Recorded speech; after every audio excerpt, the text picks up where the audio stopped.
Hello students, I welcome you once again to this channel Prabhavi competition में सबका स्वागत करता हूं दोस्तों। और आशा और उम्मीद करता हूं कि आप सभी अच्छे होंगे, तैयारी जम के चल रही होगी। दोस्तों, इन्वायरमेंट एंड इकोलॉजी हम लोग जो पूर्वावलोकन की सीरीज कवर कर रहे हैं उसमें इन्वायरमेंट एंड इकोलॉजी आज कवर करेंगे एक चैप्टर। ठीक है, तो अगर आप चैनल पर नए हैं जरूर सब्सक्राइब कीजिए, बेल आइकन को प्रेस कीजिए ताकि हमारे लेटेस्ट वीडियोस का नोटिफिकेशन आपको मिलता रहे। चैप्टर नंबर 1 देखेंगे, इन्वायरमेंट एंड सस्टेनेबल डेवलपमेंट। सो चलिए स्टार्ट करते हैं। स्टार्ट करने से पहले कहूँगा कि चैनल पर नए हैं तो जरूर इस चैनल को सब्सक्राइब कर लीजिए, बेल आइकन को भी प्रेस कर लीजिए ताकि हमारे लेटेस्ट वीडियोस का नोटिफिकेशन आपको मिलता रहे। सो स्टार्ट करते हैं। जस्ट अ सेकेंड, स्टार्ट करते हैं। Okay, so environment and ecology में देखेंगे तो इन्वायरमेंट जो क्या होता है, इन्वायरमेंट अगर कहा जाए तो environment is basically defined as the sum total of biotic and abiotic components that surrounds and influences an organism. Environment क्या होता है? Environment is defined as the sum of biotic and abiotic. तो biotic की बात करते हैं तो bio मतलब life होता है, तो biotic component में life होगा एंड abiotic component में एयर वाटर जिसमें जान नहीं होता, नॉन लिविंग थिंग आते हैं। दोनों को मिला दिया जाए हमारे सराउंडिंग में तो उसके आसपास ऑर्गेनिज्म सबको मिला दिया जाए तो ये बनता है environment. Everything that surrounds an organism is collectively known as its environment. The biotic and abiotic components of the environment interact with each other. कहने का मतलब है कि बायोटिक में क्या हो जाएगा, बायोटिक कंपोनेंट में लाइफ्स हो जाएंगी, मतलब कि मैन हो सकता है बायोटिक में, प्लांट्स हो सकते हैं वो भी बायोटिक कंपोनेंट ही आते हैं, बैक्टीरिया हो सकता है, कोई भी हो सकता है। और ये इंटरेक्ट करते हैं एयर के साथ, ठीक है, वाटर के साथ, तो सभी एक दूसरे से इंटरेक्ट करते हैं। ठीक है। एक बुक लिखी गई थी इन्वायरमेंट के ऊपर, काफी फेमस थी, उसके बारे में कहा जा रहा है यहाँ पे कि silent spring is an environmental science book published in 1962. It was written by American biologist. एक अमेरिकन बायोलॉजिस्ट ने लिखा था, बायोलॉजिस्ट भी थे और इकोलॉजिस्ट भी थे, इनका नाम है रैचल कार्सन ने लिखा था।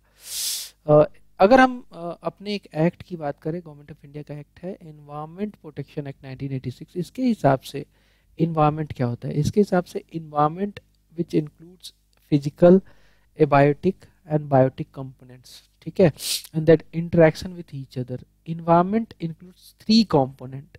इन्वायरमेंट में तीन कंपोनेंट होते हैं, एक तो फिजिकल कंपोनेंट होता है, देखिए यहाँ पे फिजिकल कंपोनेंट, दूसरा बायोलॉजिकल कंपोनेंट होता है, इसको फिजिकल को हम ए बायोटिक कंपोनेंट कह सकते हैं, ठीक है, ए बायोटिक कंपोनेंट।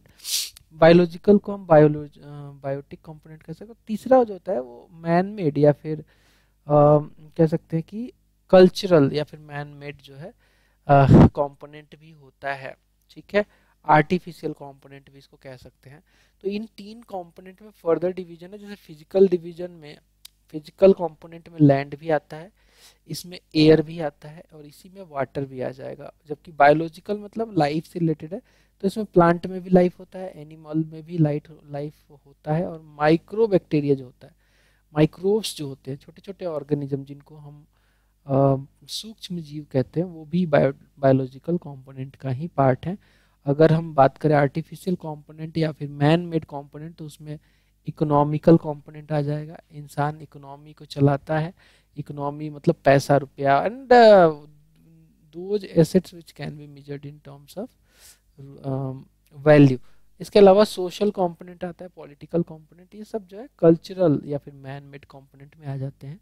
इन्वायरमेंट्स के कुछ फैक्टर्स होते हैं जैसे कि इन फॉर्म ऑफ रिसोर्सेज, ठीक है, इन्वायरमेंट में क्या है, रिसोर्सेज है, जैसे वाटर एक रिसोर्स है, ठीक है, तो इस तरीके से भी डिफाइन किया जा सकता है कि वाटर फिजिकल कंपोनेंट में तो आता है, साथ में ये रिसोर्सेज भी है।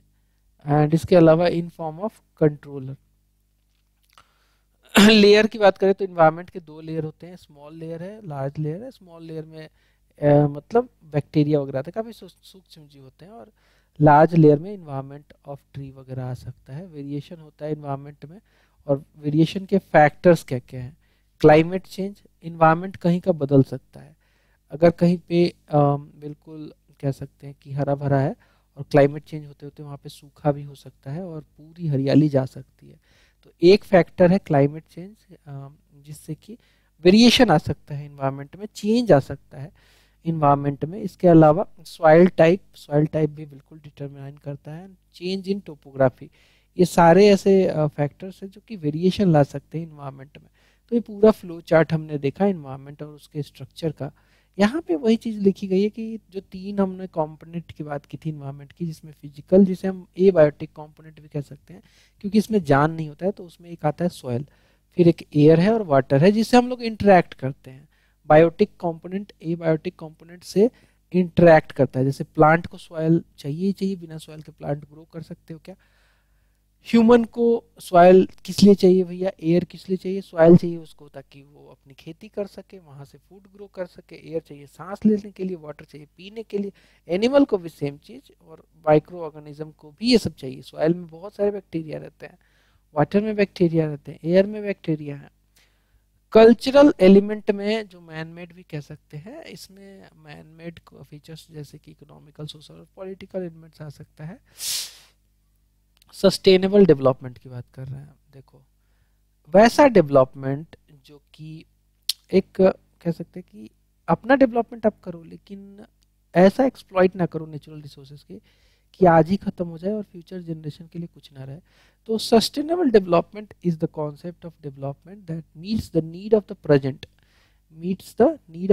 without compromising the ability of future generation to meet their own needs। मतलब इस तरीके से सस्टेनेबली यूज करो रिसोर्सेज को कि आपका डेवलपमेंट तो हो लेकिन उससे कहीं कॉम्प्रोमाइज ना हो जाए फ्यूचर जनरेशन का। ऐसा नहीं कि आप सारा रिसोर्सेज आज ही यूज कर लो।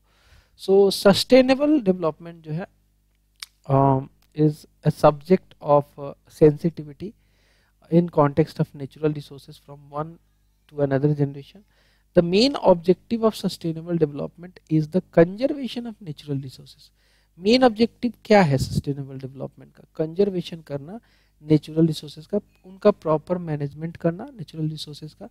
ठीक है, एक तो कंजर्व करना हमारा मकसद रहता है, दूसरा जो नेचुरल रिसोर्सेज हैं लाइक लैंड हो गया, soil, water, air and coal, जो भी नेचुरल पेट्रोलियम रिसोर्सेज है उनको इस तरीके से यूज किया जाए कि जस्ट मैनर में यूज हो और आगे के लिए भी हमें जो है उनको यूज करने का मौका मिलता रहे।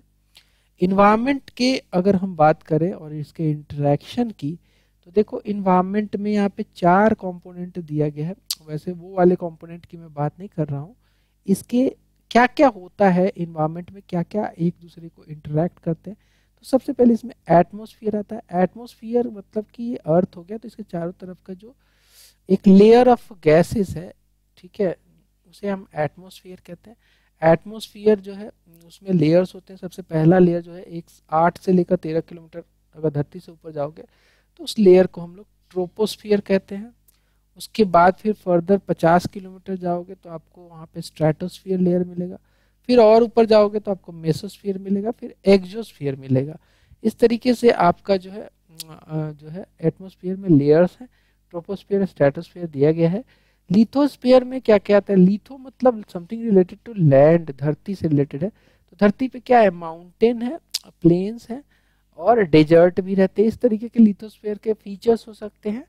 और बायोस्फीयर में मतलब लाइफ से रिलेटेड है, तो 2 प्रकार के लाइफ रहते हैं ओवरऑल। तो प्लांट है, एनिमल है और बैक्टीरिया भी रहता है, तो जो एनिमल में आ जाता है वो। फिर हाइड्रोस्फीयर मतलब something related to water. Water किस में होता है? ग्लेशियर में भी वाटर होता है, लेक में वाटर होता है, रिवर में और ओशियन में। तो ये कुछ इस तरीके से हम कह सकते हैं कि इन्वायरमेंट और उसके जो इंटरेक्शन होते हैं उसको फ्लो चार्ट में दिखाया जा सकता है। यहाँ पे देखिए दिया गया कि जो एक ब्रंटलैंड रिपोर्ट आया था, इस रिपोर्ट को पब्लिश किया गया था 1987 में। ब्रंटलैंड रिपोर्ट आया था, इस रिपोर्ट को पब्लिश किया गया था 1987 में United nation world commission on environment and development के द्वारा क्वाइंड। इसी में जो टर्म है सस्टेनेबल डेवलपमेंट को टर्म किया गया था, इसको बताया गया था। ठीक है, और सस्टेनेबल डेवलपमेंट का जो है उदाहरण डिफिनीशन भी ब्रंटलैंड रिपोर्ट से ही हमें मिलता है। This word was coined by WCED, that is world commission on environment and development report titled our common future, our common future, ठीक है। It captured full attention by agenda 21 which is called, जो कि रियो de Janeiro Brazil में रखा गया था। इसको अर्थ Summit भी कहते हैं, क्योंकि उस समय तक ऐसा देखा गया था कि अगर सस्टेनेबल डेवलपमेंट ना किया जाए तो बहुत जल्दी जो है रिसोर्सेज एग्जॉस्ट हो जाएंगे और बिल्कुल जो है ग्रोथ पे चक्का जाम हो जाएगा, फ्यूचर जनरेशन को कुछ नहीं मिलेगा। It was the main point of discussion यहाँ पे एजेंडा 21 जो कि रियो कॉन्फ्रेंस में हुआ था, जिसे हम अर्थ समिट भी कहते हैं। वहाँ पे सबसे बड़ा मुद्दा क्या था? सस्टेनेबल डेवलपमेंट ही था। और ये जोहानसबर्ग कॉन्फ्रेंस भी जो है उसमें भी यही मुद्दा था, सस्टेनेबल डेवलपमेंट। तो हम देख सकते हैं कि जिन इवेंट्स में सस्टेनेबिलिटी की बात की गई है वो तो एक था 1972 में the limit to growth report. इसमें बताया गया बेसिकली ये कि अगर इस तरीके से चलेगा तो ग्रोथ लिमिट हो जाएगा, क्योंकि रिसोर्सेस हम बहुत जल्दी एग्जॉस्ट कर रहे हैं, हम अपने इन्वायरमेंट को गंदा कर रहे हैं और वो एडवर्सली हम पे इम्पैक्ट करेगा। तो यहाँ पे भी सस्टेनेबिलिटी की एक कॉन्सेप्ट निकल के आती है। फिर ब्रंटलैंड कमीशन का रिपोर्ट 1987 में आया था और इसमें तो क्लियर ही कर दिया गया था कि सस्टेनेबल डेवलपमेंट आगे के चल के काफ़ी इंपॉर्टेंट होने वाला है, उसका डिफिनीशन दिया गया, तमाम बातें हुई। इसके अलावा मॉन्ट्रियल प्रोटोकॉल में जो है सितंबर 1987 में ओजोन लेयर डिप्लीशन की बात की गई और यहाँ पे भी सस्टेनेबिलिटी की बात की गई कि कैसे ओजोन जो है अगर हील नहीं हुआ तो कैंसरस हो सकता है, काफ़ी ज़्यादा लॉस होगा ह्यूमैनिटी को। रियो अर्थ समिट में तो बिल्कुल इसको अर्थ समिट भी बोलते हैं और जून 1992 में इसमें सस्टेनेबिलिटी एक कॉम्पोनेंट था। सस्टेनेबल डेवलपमेंट में इंक्लूड किया गया है क्या क्या? Poverty mitigation, conservation of biodiversity and control of environmental pollution. Nature has its own beauty and boundaries. Beauty अगर सही से यूज करोगे तो चलता रहेगा, उसके बाउंड्री को बियॉन्ड जाओगे तो ओवर एक्सप्लॉइट करोगे, दिक्कत हो जाएगी। So at first we should understand the nature and then the road map of development should be prepared. अपने नेचर को डिस्ट्रॉय नहीं करना है हमें। Sustainable development is a balanced approach between economic development and environmental conservation. देखो sustainable development जब किया जाता है तो उसमें दोनों को बैलेंस करने की बात की जाती है कि भाई इकोनॉमिक डेवलपमेंट आप कर लो, कोई दिक्कत नहीं है, लेकिन उसके वजह से इतना ज़्यादा इन्वायरमेंटल डैमेज ना हो जाए कि आगे चल के हमारे रिसोर्सेज एग्जॉस्ट हो जाए, एयर इतना पॉल्यूटेड हो जाए कि बिना सांस के आप मर जाओ। इस तरीके से भी नहीं करना पड़ेगा, इस तरीके से होगा तो दिक्कत हो जाएगी। तो environmental conservation is a key component of this. Compelling terms for sustainable development are based on the availability of information. Sustainable development के लिए इंफॉर्मेशन बहुत जरूरी है। These information are obtained by remote sensing technology. जैसे कि हम क्या करते हैं, हम अपने ग्लेशियर्स को मॉनिटर करते हैं, हमारे रिमोट सेंसिंग जो सैटेलाइट्स है वो प्लेस्ड है कह सकते हैं कि स्पेस में, और वो हमें पिक्चर देते हैं। स्टैटिस्टिकल मेथड हम देखते हैं कि भाई पहले क्या था अब क्या है, जीआईएस, इन्वायरमेंटल इंफॉर्मेशन सिस्टम, इन सबसे हमें पता चलता है। On the basis of these information road map of development is prepared. अब इन इंफॉर्मेशन को इस फ्लो चार्ट में देखिए, इंफॉर्मेशन इंपॉर्टेंट जो है फॉर सस्टेनेबल डेवलपमेंट वो देखेंगे तो इसको दो भागों में तोड़ा गया है। रिलेटेड टू इन्वायरमेंट एक है, इन्वायरमेंट से रिलेटेड क्या क्या है, नेचुरल हैबिटेट है, ठीक है, इन्वायरमेंट से रिलेटेड नेचुरल हैबिटेट है, नेचुरल रिसोर्सेज है, फंडामेंटल फैक्टर्स ऑफ इन्वायरमेंट है, स्टेटस ऑफ इन्वायरमेंट हो सकता है। अगर हम important information for sustainable development related to human activity देखें तो population growth rate, population size, resources and food availability, non compulsory structural facility, अब average standard of living and per capita income, level of technology, ये सब चीज़ें जो है related हैं human activity से। Water and carbon cycle in nature की बात करते हैं, water and carbon cycle in nature की बात करते हैं। सो इन्वायरमेंट जो है it includes biotic and abiotic factor, दोनों फैक्टर होता है इन्वायरमेंट में। These factors interact with each other. Certainly, these factors interact with each other. In general, this interaction occurs in cyclic manner. ठीक है, the flow of energy and matter takes place between these factors, that is abiotic and biotic factor, cycling process में होता है। ठीक है, अब इनमें जो है सबसे पहले हम कार्बन साइकिल देखते हैं। कार्बन साइकिल मतलब कि कार्बन अपने रूप में कैसे कंजर्व रहता है, बढ़ता घटता है, जैसे उसकी बात करेंगे तो कार्बन साइकिल की बात करते हैं। सबसे पहले these cycles exist in nature in the form of carbon cycle. इसमें कार्बन साइकिल है और इसमें वाटर साइकिल भी है। तो जो CO2 है, कार्बन डाइऑक्साइड जिसे कहते हैं, it is release in atmosphere different method से रिलीज हो सकता है। एक तो रेस्पायरेशन, जब आप सांस लेते हो तो पूरी प्रक्रिया होती है, ग्लूकोज बनाते हो, ग्लूकोज बनाने के प्रोसेस में आप एनर्जी एटीपी जनरेट कर CO2 रिलीज करते हो, तमाम चीज होता है। तो जब हम रेस्पायरेशन करते हैं तो वी रिलीज CO2। इसके अलावा जैसे कि कहीं वोल्केनो फट गया, वोल्केनिक इरप्शन हो गया, तो वहाँ पे बहुत सारा आस, CO2 गैस और बहुत सारे विषैले गैस निकलते हैं, लावा निकलता है, तो वहां से भी CO2 बढ़ता है। कंबशन ऑफ फॉसिल फ्यूल मतलब कि पेट्रोल, डीजल, लकड़ी अगर आप जलाते हो, दीज आर फॉसिल फ्यूल्स, इसे जलाते हो तो आपको सर्टेन अमाउंट ऑफ कहीं ना कहीं CO2 रिलीज करते हो आप अगेन। ठीक है। ऑटोट्रॉफिक प्लांट्स जो होते हैं, ऑटोट्रॉफिक प्लांट्स ऐसे प्लांट होते हैं जो अपना खाना खुद बना सकते हैं। ऑटोट्रॉफिक प्लांट ऐसे प्लांट होते हैं जो फोटोसिंथेसिस के प्रोसेस से करते हुए, फोटोसिंथेसिस प्रोसेस को यूज करते हुए अपना खाना खुद बना लेते हैं। ऑटोट्रॉफिक प्लांट कहते हैं उनको। Autotrophic plants perform photosynthesis wherein they use CO2। अब देखो, मान लो आपने CO2 छोड़ा, तो पेड़ पौधे इसलिए तो इम्पोर्टेंट है क्योंकि वो CO2 को यूज करके अपना खाना बनाते हैं और बदले में हमें ऑक्सीजन रिलीज करके देते हैं, जो हमारे लिए लाइफ गैस है। मतलब हमें अगर ऑक्सीजन नहीं मिलेगा तो मर सकते हैं। सो CO2 वो यूज करते हैं, अपना खाना बनाते हैं वाटर के प्रेजेंस में, सनलाइट से वो अपना क्लोरोफिल के थ्रू, क्लोरोफिल होता है उनकी पत्तियों में, और उससे अपना खाना बनाते हैं और कार्बोहाइड्रेट जनरेट करते हैं। It is noteworthy that carbon is found in various forms on the earth. Elemental carbon जो होता है, it is generally found in nature as 3 crystalline allotropes, जैसे ग्रेफाइट हो गया, फुलरेंस हो गया, जिसमें 60 का जो है वो होता है, सी ऐसे करके 60 टाइम जुड़ा होता है। इसके अलावा डायमंड जो हार्डेस्ट मटेरियल है, in the in compound form it is found in the form of CO2, carbonates, hydrogen carbonates etcetera. Carbon is also recycled by different physical and biological processes से भी ये रिसाइकल होता है।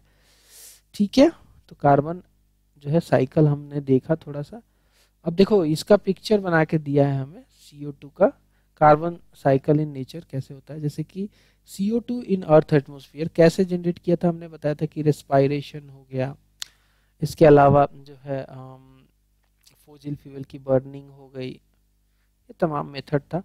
तो respiration, fossil fuel burning, इन सब चीज़ों से मान लो कि आप जो है अपने CO2 जो है एटमोस्फियर में रिलीज किया है, वो CO2 जो है यूज करेगा कौन, उसको प्लांट यूज करेगा, खाना बनाएगा अपना, प्लांट यूज करेगा, खाना बनाएगा, और उसी को जो है ऑर्गेनिक कंपाउंड, प्लांट अपना खाना बनाएगा, ठीक है, CO2 को यूज करके कार्बोहाइड्रेट बनाता है जो कि हम भी कंज्यूम कर सकते हैं। ये जो है कार्बोहाइड्रेट, जब जैसे प्लांट मर गया और वो दब गया प्रेशर में आते आते धीरे धीरे, फिर कोल बन जाता है वो, और वहीं पे जो है और फॉसिल फ्यूल जैसे कि पेट्रोलियम भी बन सकता है। ठीक है। और साथ में एनिमल भी जब मरते हैं तो वो भी दब जाते हैं, फोजिल्स कहा जाता है, जीव जंतु जब मरते हैं और कई साल, कई मिलियन सालों तक दबे रहते हैं तो वो पेट्रोलियम बन जाते हैं। इसके अलावा इनऑर्गेनिक कार्बोनेट, तो ये साइकिल चलता रहता है। रेस्पायरेशन देखो यहाँ पे, रेस्पायरेशन कौन करता है, एनिमल करता है रेस्पायरेशन। डिकम्पोजिशन, रेस्पायरेशन से CO2 रिलीज होता है, फिर एटमोस्फेयर में आ जाता है, और ये प्रोसेस चलता रहता है। ठीक है, ये प्रोसेस। अब कार्बोनेट्स होते हैं वाटर में भी, जैसे लाइमस्टोन अच्छा एग्जाम्पल है। तो ये पूरा साइकिल है, कार्बन साइकिल, जो कि नेचर में हमारे होता है। अब हम थोड़ा देखेंगे वाटर साइकिल के बारे में। वाटर साइकिल के लिए जरूरी क्या है, सोलर रेडिएशन बहुत इंपॉर्टेंट होता है। होता क्या है कि जैसे वाटर कहाँ कहाँ मिलेगा आपको, वाटर ओशियन में वाटर है, रिवर्स में वाटर है, पॉन्ड्स में वाटर है, इसके अलावा ग्राउंड वाटर में भी वाटर है। इसके अलावा जो पेड़ पौधे यूज करते हैं, तो प्रस्पाइरेशन होता है इनकी पत्तियों से, वहां से भी वाटर रिलीज होता है। हमारे एयर में भी वाटर वेपर है।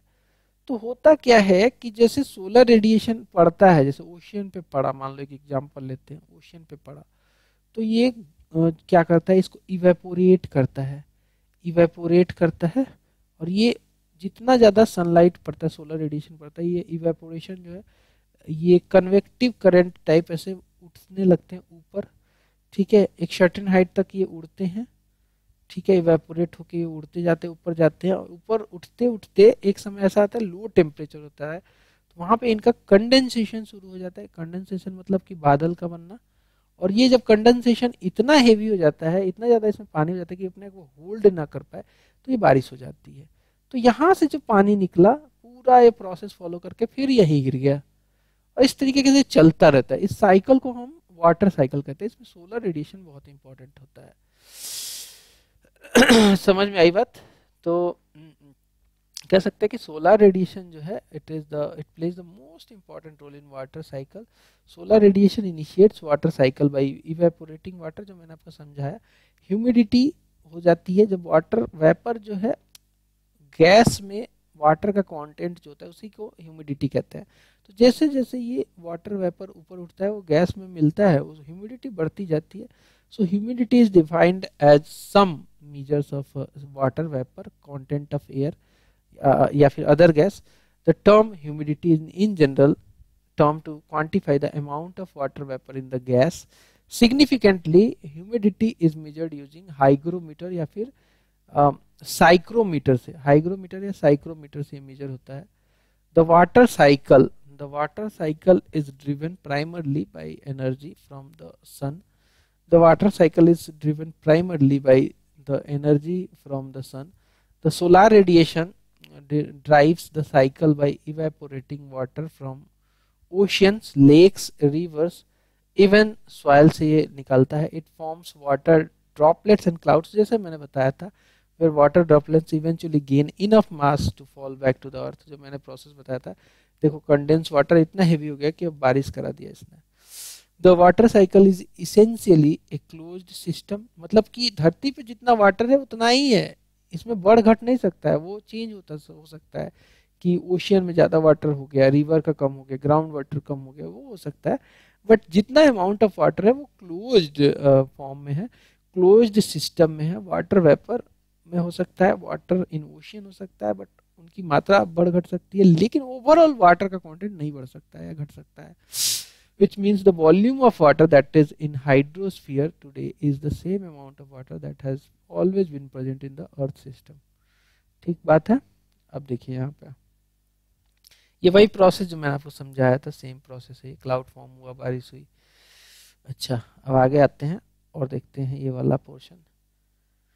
हाँ, यहाँ पे देखेंगे तो कहता है कि many transplanted seedlings do not grow because most of the root hairs are lost during the transplantation.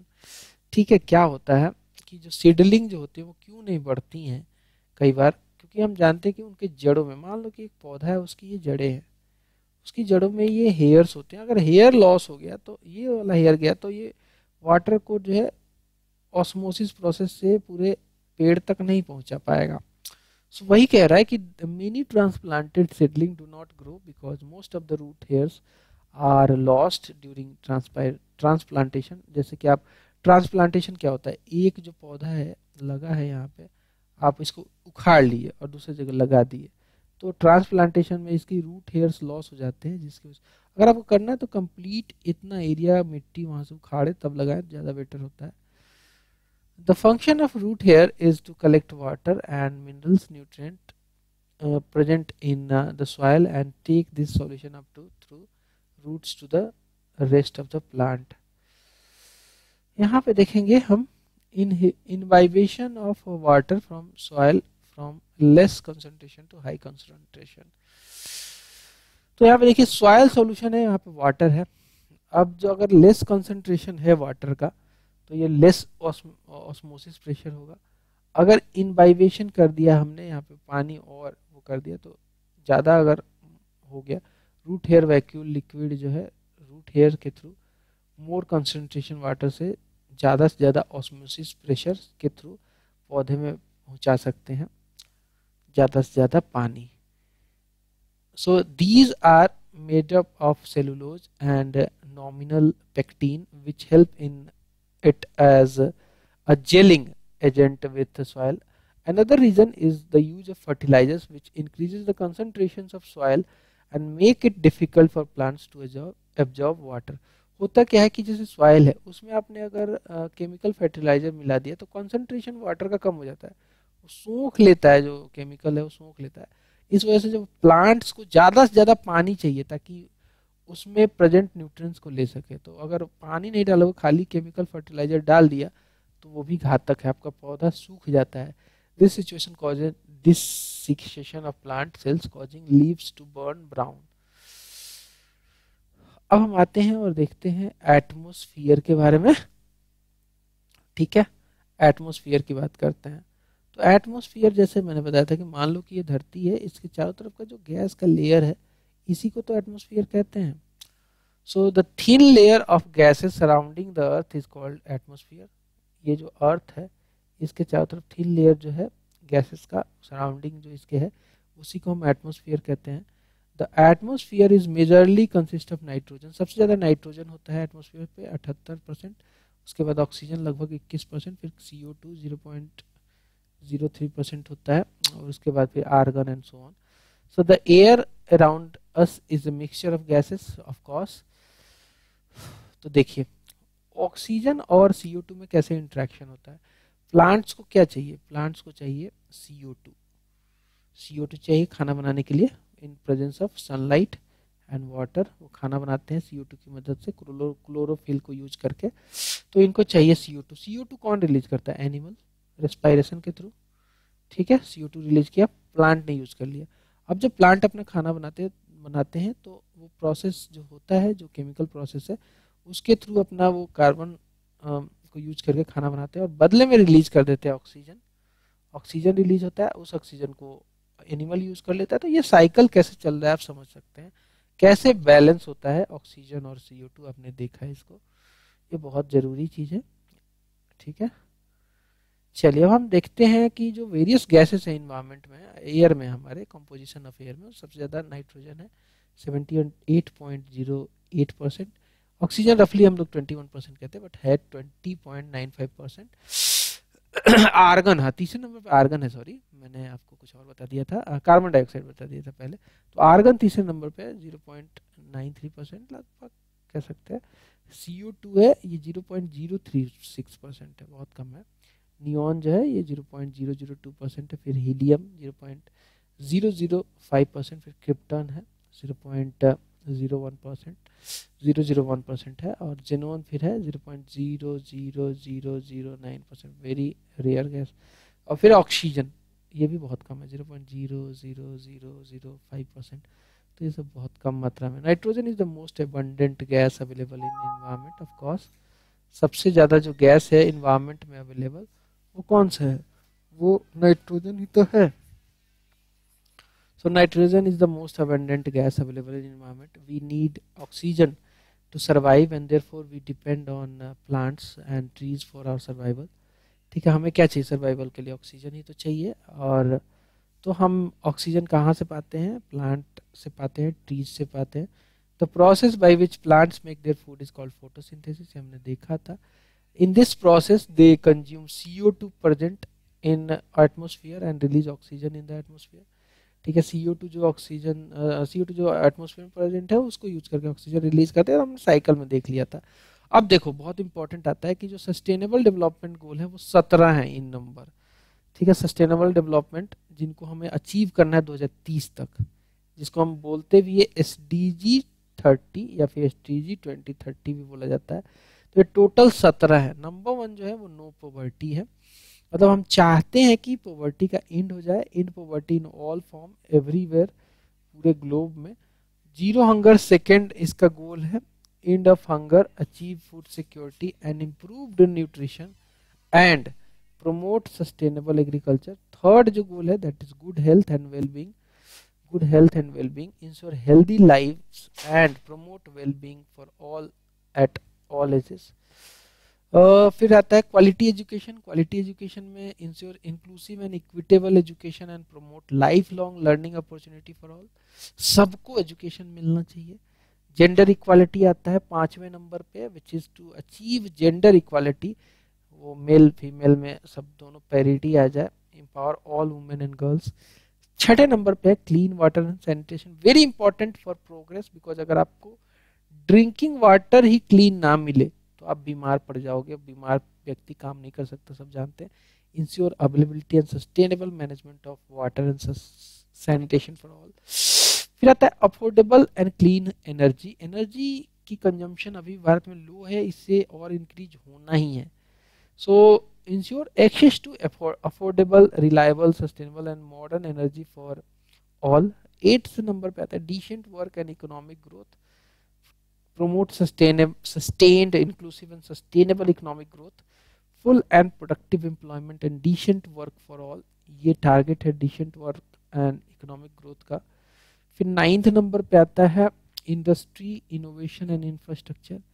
Build resilient infrastructure, promote inclusive and sustainable industrialization and foster innovation. 10th पे आता है reduced inequalities, inequality को कम किया जाए within and among countries, very important. Sustainable cities and communities is the next component, next goal. Sustainable cities and communities, make cities and human settlements inclusive, safe, resilient and sustainable. 12 number पे आता है responsible consumption and production, ensure sustainable consumption and production pattern, climate action. 13 number पे आता है take urgent action to combat climate change and its impacts. Then 14वें पे आता है life below water, ocean की बात की जा रही है. conserve sustainably, use the ocean, seas and marine resources for sustainable development. 15 number पे आता है life on land, combat desertification, sustainably manage forests, half and reserve lands degradation and halt diversity loss. फिर आता है 16वें नंबर पे peace and justice, strong institutions होने चाहिए, promote peaceful and inclusive societies and provide access to justice. 17 number पे partnerships to achieve goals, global partnership for sustainable development होना चाहिए. सो ए सस्टेनेबल डेवलपमेंट गोल जो होता है, ए sustainable development goal index had also been initiated to measure the progress made by various countries in the direction of achieving these goals. In 2021, India was placed at 120th position among 165 countries. ठीक है. In 2021, India was placed 120th position among 165 countries. तो ये HDR का data है, SDG का, SDG sustainable development गोल का जो position है, किसका डेटा है इतना इंपॉर्टेंट नहीं है, बट मोर और लेस यही रहता है. इंडिया का पोजीशन इसी के आसपास झूलता रहता है. अच्छा, फिर आता है सस्टेनेबल फार्मिंग. सस्टेनेबल गोल के अलावा कह सकते हैं कि सस्टेनेबल डेवलपमेंट के लिए सस्टेनेबल फार्मिंग बहुत जरूरी है, क्योंकि इसी से तो आप लैंड को कंजर्व कर पाओगे. So it is also an important aspect of sustainable development. इसी की वजह से यूनाइटेड नेशन ने डिक्लेयर किया था 2022 को international year of basic sciences for sustainable development. Basic sciences, ठीक है, बेसिक साइंसेस कीवर्ड है. Sustainable agriculture. अच्छा, 2023 क्या था? 2023 था ईयर ऑफ मिलेट्स, जो कि भारत ने प्रमोट करवाया था ये. ठीक है, भारत के दबाव की वजह से यूनाइटेड नेशन ने 2023 को ईयर ऑफ मिलेट जो है घोषित किया था. Sustainable agriculture is the production of food, fiber or other plants, other animals products using farming techniques that protect the environment, public health, human communities and animal welfare. In short, it is proper utilization of land without affecting the environment, so that it is quality so that its quality remains intact.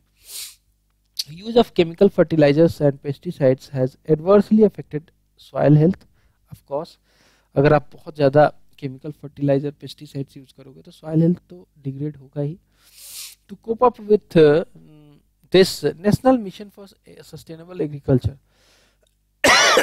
NMSA जो है has been formulated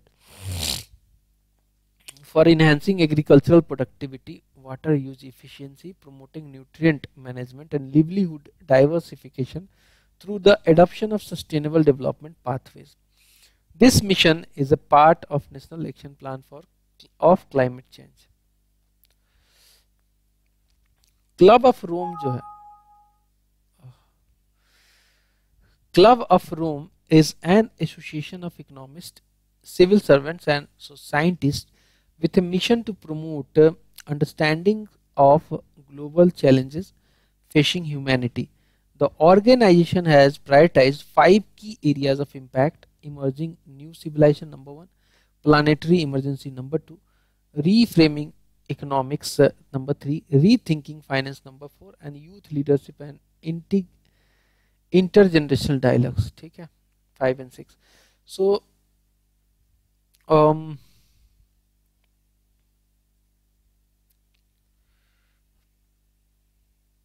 5 हो गए ना total. अच्छा, okay.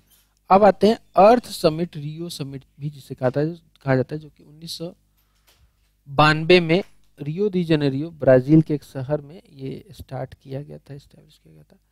So the United Nations conference on environment and development जो है, it is also known as the earth summit. This was held in Rio de Janeiro which is in Brazil, और ये 3 से 14 जून 1992 में हुआ था. This global conference held on the occasion of 20th anniversary of first human environment conference in Stockholm, Sweden in 1972. The primary objective of Rio de Janeiro summit, या फिर जिसे Earth Summit भी कहा जाता है, this was to produce a broad agenda and a new blueprint for international action on environmental action and development issues. The Commission on Sustainable Development, CSD जिसको बोलते हैं, this was created to monitor and report on implementation of the Earth Summit Agreement. It was agreed that a 5-year review of Earth Summit progress would be made in 1997 at the United Nations General Assembly meeting in the special session. And so a special session of United Nations General Assembly was held in from 23rd to 27th June 1997 in New York to take stock of how well countries, international organizations and sectors of civil society have responded to the challenges of Earth Summit. This meeting was known as the Earth Summit +5. इसके अलावा फिर रियो +10 की summit रखी गई थी Johannesburg which is in south Africa 2002 में, and रियो +20 की जो मीटिंग है वो 2012 में रियो दी जेनेरियो में अगेन रखी गई थी. हर 10-10 साल बाद देख सकते हैं होता जा रहा है. GEF, that is a body, economic body है. It provides funds to least development countries. Least developed country हैं, जैसे कि मोस्ट ऑफ द अफ्रीकन जो कंट्रियां हैं वो लीस्ट डेवलप्ड हैं, काफी पुअर कंडीशन में है. सो इस फंड का नाम रखा गया least developed countries fund, and it helps in provision and coordination for national adaptation programs of action, that is called NAPAs for these countries. क्योंकि least developed कंट्रियों में ये दिक्कत ये आती है कि वो तो खुद ही अभी डेवलप नहीं है, तो क्लाइमेट मिटिगेशन एक्शन के लिए तो पैसा चाहिए, तो वो पैसा लाएंगे कहाँ से वो लोग, तो उसी के लिए एक फंड बनाया गया है. It is notable that meeting of COP7 was held in Marrakesh, ये 2001 में रखा गया था. The special climate change fund is established by COP7. This fund helps developing countries in adaptation on as well as transition of technologies. United Nation development programme and United Nation environment programme एंड इसके अलावा World Bank, they are associated with the GEF, that is global environmental facility. This was established on the eve of 1992, Rio de Janeiro का जो अर्थ summit था वहाँ पे, ताकि tackle किया जा सके और planets most pressing environmental problems को. कार्लोस मैनुएल रोड्रिगेज जो हैं, he is presently the chief executive officer and chairperson of the global environmental facility. तो ये फ्लो चार्ट आप देख सकते हैं.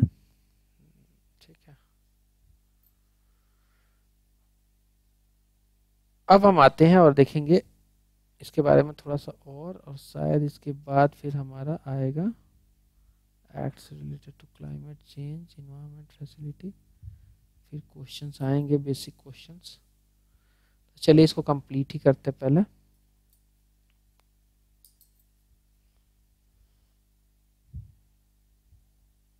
सो इट इज, क्या है ये basically GEF? It is a financial mechanism for 5 major international conventions like Meena माता कन्वेंशन जो कि मरकरी के ऊपर बना था, मरकरी की वजह से मीनामाता डिजीज होता है, तो उसी के लिए मीनामाता कन्वेंशन लाया गया था ताकि मरकरी के हजार्ड को कम किया जा सके। इसके अलावा Stockholm convention on POPs, that is persistent organic pollutants। फिर United Nations convention on biological diversity, the United Nation convention to combat desertification and the United Nations framework for convention on climate change, UNFCCC। ये पांचों को मिला के जो regulate करता है उसे ग्लोबल इन्वायरमेंट फैसिलिटी कहते हैं, वही उसको रेगुलेट करता है। ठीक है, चलिए अब हम आते हैं एजेंडा 21 पे। एजेंडा 21 क्या है? तो एजेंडा 21 जो है, it is a legally non binding voluntarily implemented action plan है। एजेंडा 21 क्या है? It is legally non binding है, वॉलंटरली इम्प्लीमेंटेड एक्शन प्लान है, ये यूनाइटेड नेशन सस्टेनेबल डेवलपमेंट का प्लान है। अर्थ समिट देखते हैं हम कि 1992 में हुआ था, ठीक है, और उसके अर्थ समिट जो है वो होने से पहले स्टॉकहोम कॉन्फ्रेंस हुआ था, जहाँ पे बताया गया था कि लिमिट हो सकता है ग्रोथ का, और उसका कारण है कि सस्टेनेबल हम लोग यूज नहीं कर रहे अपने रिसोर्सेज को। तो उसके 20 साल होने पे अर्थ समिट हुआ था, रियो शहर है, रियो द जेनेरियो, जिसे हम ब्राजील में जानते हैं कि लोकेटेड है। तो वहाँ पे अर्थ समिट हुआ था 1992 में, और उसी के अप्रेजल पे एजेंडा 21 को लाया गया था। एजेंडा 21 अप्रेजल आफ्टर 5 years, अर्थ समिट कॉन्फ्रेंस +5 1997 में हुआ था। So it is a product of Earth Summit, United Nations Conference on Environment and Development held in Rio de Janeiro, Brazil 1992। Agenda 21 के कंपोनेंट की एलिमेंट्स देख लेते हैं। Survey of biological diversity and protection of endangered species में किया जाएगा। Biological diversity का सर्वे होगा और इंडेंजर्ड स्पीसीज को प्रोटेक्ट किया जाएगा। पोवर्टी का इरेडिकेशन किया जाएगा एंड पॉपुलेशन कंट्रोल डेवलपिंग कंट्रियां करें, ये एजेंडा है। इसके अलावा food, clean water, social security everyone के लिए मिले, ये भी इंश्योर किया जाएगा। स्ट्रेस किया जाएगा, स्ट्रेस दी जाएगी ऑन जेनरस कैपिटल ट्रांसफर के ऊपर, ताकि लीस्ट डेवलप्ड कंट्रियों को पैसा मिल सके एक्शन लेने के लिए। थोड़ा सा देख लेंगे हम रियो +20 कॉन्फ्रेंस के बारे में। सो रियो +20 जो कॉन्फ्रेंस है, it is short name for United Nation conference on sustainable development. This conference was held in Brazil, June 2012 में ये हेल्ड किया गया था to mark the 20th anniversary of Earth Summit जो कि रियो डी जेनेरियो में हुआ था। The conference outcome document entitled The Future We Want was a call to action for governments, businesses and United Nations alike to support countries interested in transition to green economy। Page जो है Partnership for Action and Green Economy, this was created as United Nations direct response to this call of action। अब हम देख लेंगे organizations and institutions के बारे में। So national and international organizations and institutions जो है, they are established for environmental conservation and protection। National and international organizations and institutions are established for environmental conservation and protection। National environmental engineering research institute जो है, जिसे NEERI कहा जाता है, it is situated in Nagpur, Maharashtra.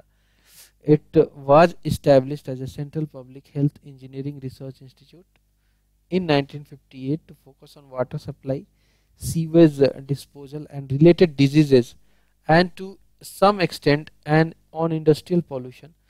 NEERI जो है, NEERI, it is a pioneering laboratory in the field of environmental science and engineering as part of Council of Science and Industrial Research CSIR कहते हैं।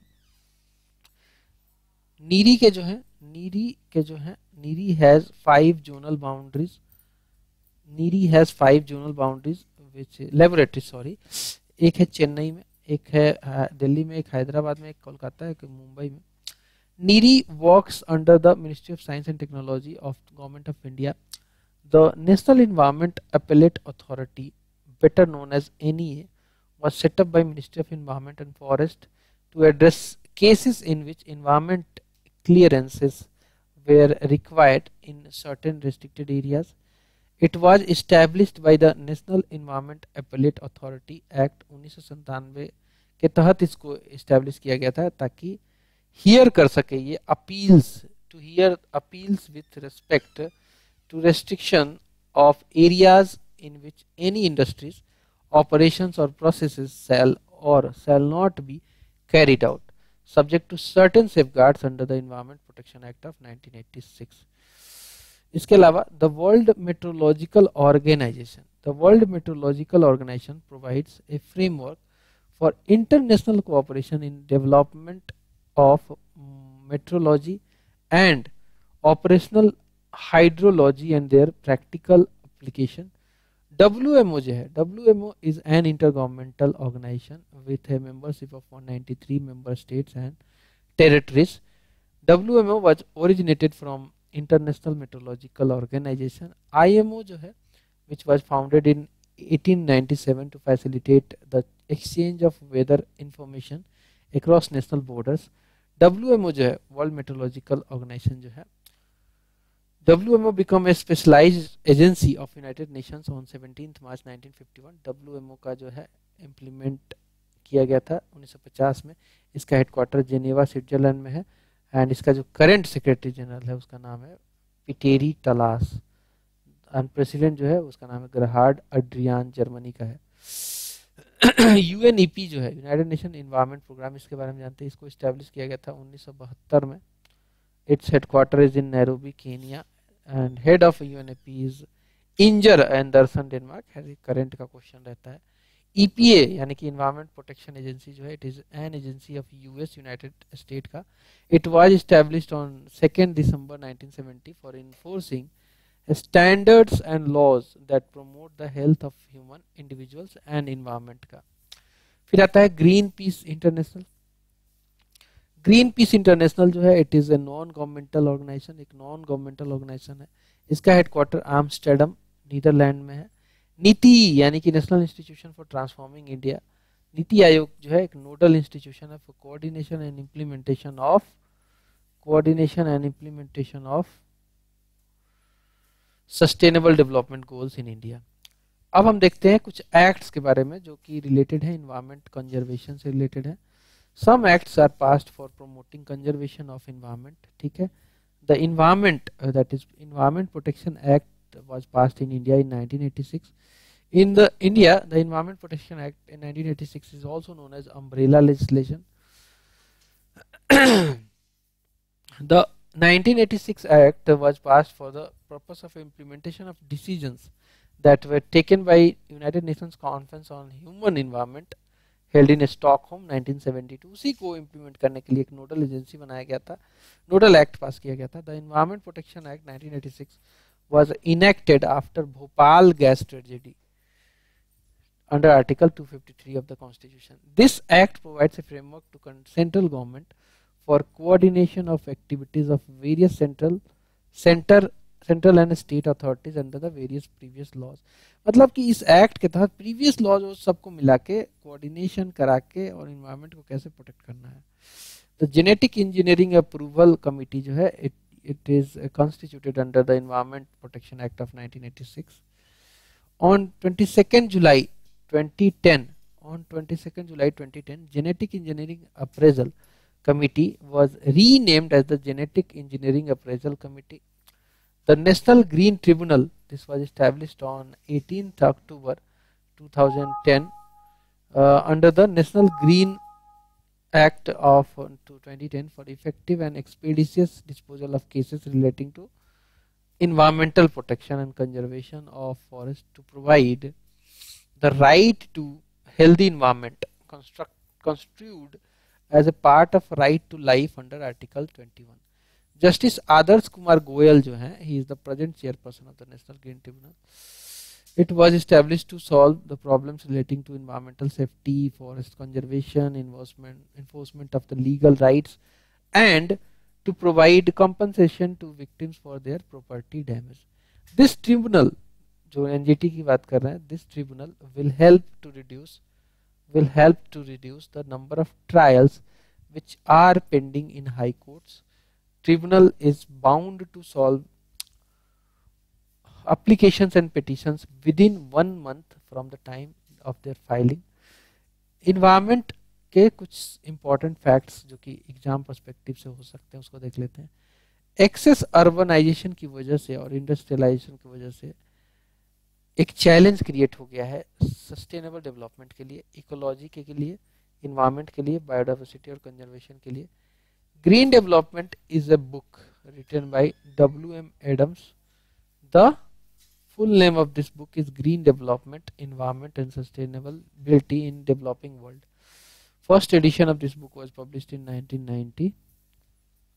फिर आता है Masanobu Fukuoka, the discoverer of the innovator of natural farming, was a Japanese farmer and philosopher. Australia launched Green Army for environmental conservation in which 15,000 youngsters of age between 17 to 24 years old will be recruited under an agreement between Markfed of Punjab and Sayag Group of Israel. On 21st April 2001, the vegetables are grown by greenhouse farming in Punjab. Mixed cropping organic measures. Mixed cropping organic measure, nitrogen fixing plants and pest resistant crops varieties are best strategy for environment friendly sustainable development in agriculture.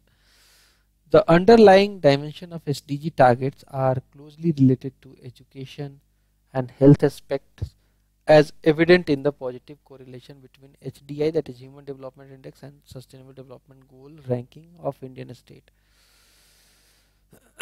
World environment day मनाया जाता है 5 जून को. पहली बार ये 1974 में मनाया गया था. स्टॉकहोम समिट 1972 में हुआ था. फर्स्ट वर्ल्ड समिट था ये इन्वायरमेंट के ऊपर. It was decided in this summit that the World Environment Day will be celebrated on 5th June every year. In 2018, theme of World Environment Day was Beat Plastic Pollution. India was the global host of 2018 World Environment Day. World environment day 2019 का जो था उसको host किया था China ने. उसका theme था air pollution. 20 वाला का थीम था biodiversity. This year host is Colombia in partnership with Germany. Pakistan ने होस्ट किया था 2021 का world environment day. This year observance of world environment days theme was ecosystem restoration. World environment day 2022 का theme है only one earth, focus on living sustainability in harmony with nature. 2022 mark करता है 50 साल Stockholm conference के होने का. ठीक है. This led to designation of 5th June as the world environment day. 5th June as the world environment day. ठीक है. चलिए अब हम कुछ बेसिक क्वेश्चंस को देखते हैं दोस्तों. ठीक है. पहला क्वेश्चन कहता है कि given below are two statements, one labelled as assertion, second reason. Assertion कहता है कि सस्टेनेबल डेवलपमेंट इज इम्पोर्टेंट. बिल्कुल इम्पोर्टेंट है. सस्टेनेबल डेवलपमेंट इज इम्पोर्टेंट आगे होगा किसके लिए? For well being of human society. बिल्कुल सही है. तो ए तो सही हो गया. रीजन देखते हैं. Sustainable development is a kind of development that meets the needs of the present without compromising the ability of future generation to meet their own need. तो रीजन भी सही है. और रीजन जो है मुझे लग रहा है कि बिल्कुल सही एक्सप्लेन कर रहा है असर्शन को. तो आंसर होगा हमारा A, that is both assertion and reason are true. And reason जो है करेक्टली एक्सप्लेन कर रहा है असर्शन को. तो ए हो जाएगा इसका आंसर. नेक्स्ट क्वेश्चन देखते हैं. दूसरा नंबर सवाल कहता है कि arrange the following events in chronological order and select the correct answer from the quotes given below. तो रियो दी जनेरियो क्रोनोलॉजिकल ऑर्डर में देखें तो सबसे पहले क्या हुआ था, इसको लिखते चलते हैं. 1992 में रियो समिट हुआ था रियो दी जनेरियो में. 1987 में ब्रंटलैंड कमीशन का रिपोर्ट आया था. मॉन्ट्रियल प्रोटोकॉल भी 1987 में ही हुआ था. Publication of the limit to growth report ये 1972 में हुआ था. तो सबसे पहले 4 आएगा, फिर 1 आएगा, 4 1 यहाँ पे है, 4 1 के बाद फिर 3 आएगा, फिर आएगा 2. करेक्ट आंसर होगा डी. ठीक है. अब यहाँ पे देखेंगे तो 1987 में अगस्त में ये पब्लिश हुआ था ब्रंटलैंड कमीशन रिपोर्ट. और जनवरी 1989 में हुआ था मॉन्ट्रियल प्रोटोकॉल, तो मॉन्ट्रियल का मैंने कहीं 1987 लिख दिया था, 1989 होगा मॉन्ट्रियल, मॉन्ट्रियल प्रोटोकॉल 1987 ही होगा, बट जनवरी होगा, ये 87 होगा यहाँ पे, ठीक है। थर्ड क्वेश्चन देखते हैं, the discussion on sustainable development was started after submitting A report on environment to the United Nations in 1987. The report was, इस रिपोर्ट का क्या नाम था, इस रिपोर्ट का नाम था our common future. So after the submission of report our common future, also known as Brundtland report, which was published by World Commission on Environment and Development in 1987, the discussion on sustainable development was started. Next question देखेंगे 4 number. Environment जो है refer करता है किस चीज को, इसमें biotic और ये बायोटिक दोनों फैक्टर होते हैं और दोनों फैक्टर आपस में इंटरैक्ट करते हैं. So basically the natural world of land water air plants, इसमें तो होता ही है. The sum of total of condition which surround human being given, ये भी होता है. The interaction system of physical biological and cultural element, तो सभी होता है. आंसर होगा डी, आंसर होगा डी. ठीक है भाई.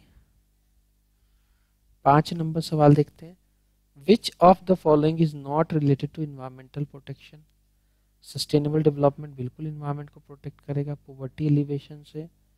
एयर कंडीशनिंग तो भैया इन्वायरमेंट को और बर्बाद करता है. यूज ऑफ पेपर बैग्स, ये सही है, ये तो प्लास्टिक बैग की जगह पेपर बैग. तो एयर कंडीशनिंग से क्या होता है, CFC गैस रिलीज होता है जो कि कूलिंग इंडस्ट्री वाला गैस है और ये जो है ओजोन लेयर को डिप्लीट कर सकता है. तो आंसर होगा B. Sustainable development and use of paper bags have a positive impact on environment while air conditioning has a negative impact on environment as it affects the ozone layer. ठीक है. Next देखिए. 6th question कहता है कि the environment protection act जो कि 1986 में आया था, वही पूछ रहा है कब इनेक्ट हुआ था. तो 1986 में हुआ था. When the environment protection act, वही सेम क्वेश्चन 1986. अगला भी क्वेश्चन वही है, environment protection act 1986. The environment protection act in India enacted, ये भी 1986. सेम ही क्वेश्चन रिपीट हो रहा है. Environment is a composite state of what. इसमें बायोटिक फैक्टर भी होता है, फिजियोग्राफिक फैक्टर होता है और एबायोटिक फैक्टर भी होता है. तो ऑल ऑफ द अबव होगा. Generally environment can be classified, generally environment can be classified as following categories. Which among the following is not a part of such category. तो environment को physical environment भी होता है यहाँ पे, जहाँ physical environment मतलब कि जो आपको दिख रहा है, लैंड हो गया, सड़क हो गया, जो भी. कल्चरल environment मैन मेड होता है. इकोलॉजिकल आता है इसमें, फिर सोशल आता है, फिर बायोलॉजिकल environment, ठीक है, बायोटिक फैक्टर. तो ए जो है ऑपरेशनल इन्वायरमेंट ऐसा कुछ नहीं है, हमसे नहीं पूछा है, तो आंसर हमारा ए हो जाएगा. अगला क्वेश्चन देखते हैं. Sustainable development is a matter, sustainable development is a matter of interaction, inter generational sensibility in respect of use of natural resource. Natural resource को इस तरीके से यूज करना है ताकि फ्यूचर जनरेशन को भी कुछ मिले, हम ही सारा नहीं खत्म कर जाएं. आगे बढ़ते हैं. What is blue carbon. Blue carbon is basically carbon captured bye ocean and coastal ecosystem. Ocean को का कलर जो है ब्लू ही होता है और उसमें जो कार्बन को वो कैप्चर करता है उसी को ब्लू कार्बन कहते हैं. Blue carbon is simply the term of carbon captured by world's ocean and coastal ecosystem. Sea grasses, mangroves and salt marshes along our coast, ये कैप्चर करते हैं, capture and hold carbon, acting as something called carbon sink. These coastal systems, though much smaller in size than the plant's forest, sequesters this carbon at much faster rate and can continue do so for millions years. 14 number सवाल कहता है कि saving energy and other resources for future without sacrificing people's comfort in the presents is the definition of which of the following concept. तो ये एक sustainable use of कह सकते हैं एनर्जी, सस्टेनेबल डेवलपमेंट का ही पार्ट है ये। तो आंसर इसमें सी हो जाएगा। Which of the following sustainable development goal will target the water availability for all and its permanent management up to 2030। तो वाटर का जो है, वाटर से रिलेटेड SDG 6 है, clean and clean drinking water, clean water और sanitation, ये SDG 6 number पे आता है। टोटल 17 गोल्स हैं SDG में, छठा जो है क्लीन वाटर एंड सैनिटेशन है। Today 2.2 billion people lack access to safely manage drinking water, ये एक बड़ा प्रॉब्लम है। The Decade of Sustainable Energy for All is initiative of United Nations. The Decade of Sustainable Energy for All is a initiative of United Nations. So renewable energy जो है, renewable energy is a form of energy that is not cause of pollution nor has its adverse effect on natural resources. Sustainable energy जो होती है, it is 7th goal of 17 United nation sustainable development goals with a call to ensure access to affordable, reliable, sustainable and modern energy for all by 2030. The Sustainable Energy for All initiative acts in support of 2014-2024 Decade of Sustainable Energy for All as declared by United Nations General Assembly. Which of the following is a nodal institution for implementation of sustainable development goals? तो भारत में नीति आयोग है, national institution for transforming India कहते हैं उसको, NITI Aayog. World environment day celebrate किया जाता है 5 जून को, हमने देखा था इसका डिफिनीशन, ठीक है। The world environment day 5 June. The book Silent Spring, published in 1962, which set the tone for environmental movement in the world, was written by Rachel Carson। हमने शुरू में ही इसको देखा था, Rachel Carson। अगला क्वेश्चन देख लेंगे।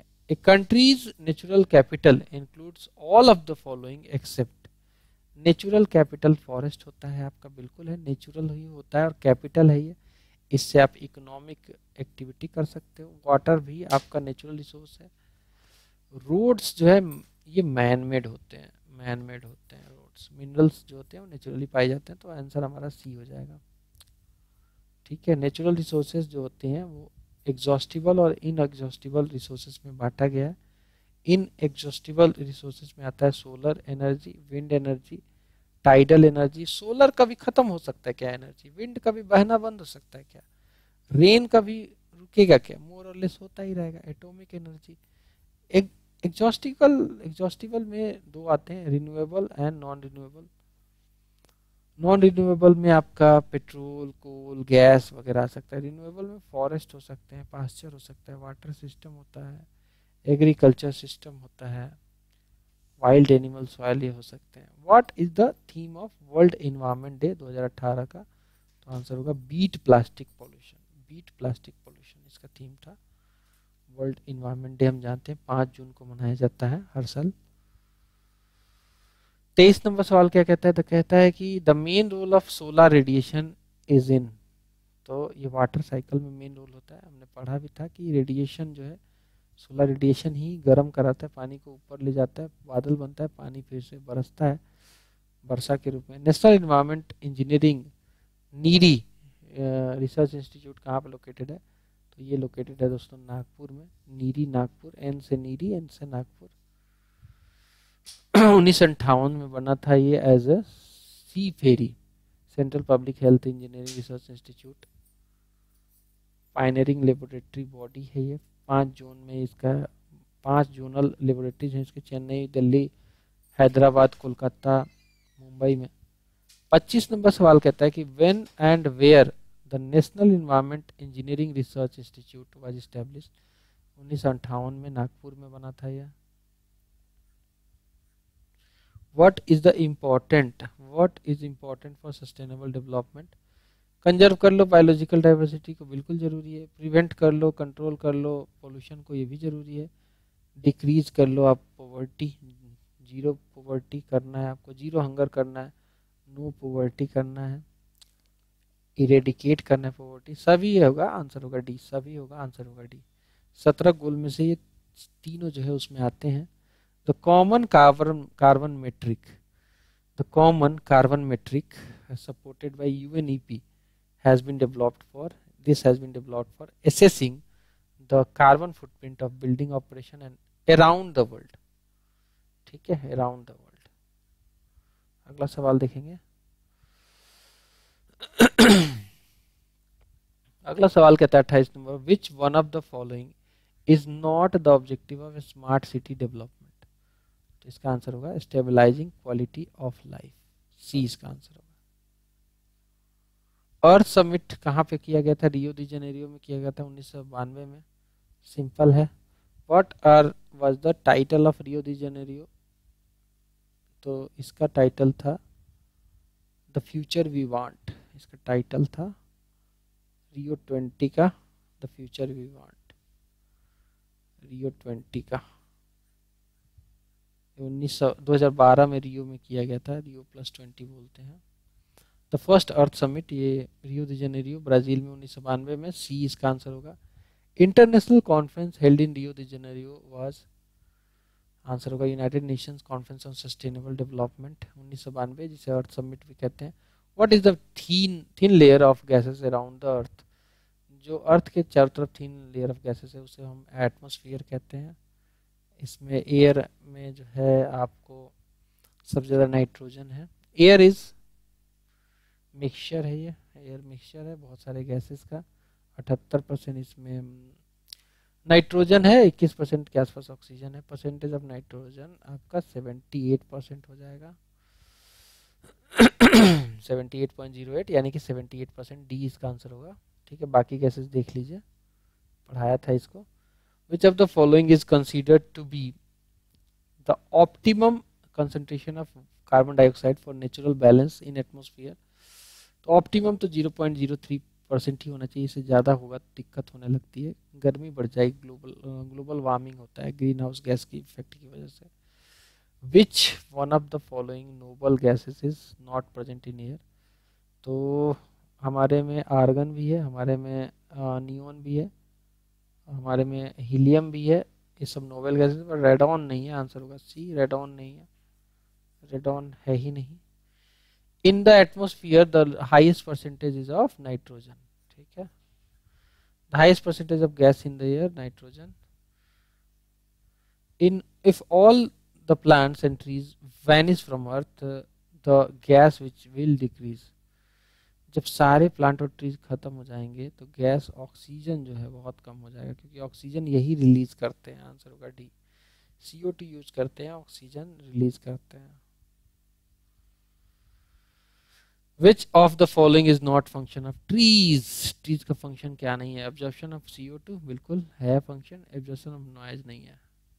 ये नहीं, ये भी नॉइज भी है, इसीलिए तो आजकल जो है ग्रीन हाईवे बनाया जा रहा है, हाईवे के चारों तरफ ट्रीज बनाए जा रहे हैं। तो जो नहीं है वो एयर पॉल्यूशन, एयर पॉल्यूशन थोड़ी फंक्शन है इसका, एयर को तो पॉल्यूशन को तो कम्बैट करता है ये। कंसीडर द फॉलोइंग, फोटोसिंथेसिस क्या होता है? Which of the above add carbon dioxide to carbon cycle on the earth? Respiration, बिल्कुल, रेस्पायरेशन से CO2 रिलीज होता है हमारे इन्वायरमेंट में, हमारे इन्वायरमेंट में CO2 कार्बन डाइऑक्साइड रेस्पायरेशन से इंक्रीज होता है। वोल्केनिक एक्शन से भी CO2 जो है ऐड होता है। फोटोसिंथेसिस तो CO2 को कंज्यूम करता है। Decay of organic matter, decay of organic matter भी जो है CO2 को ऐड करता है। तो आंसर हो जाएगा सी, 2, 3, 4, 1 नहीं होगा।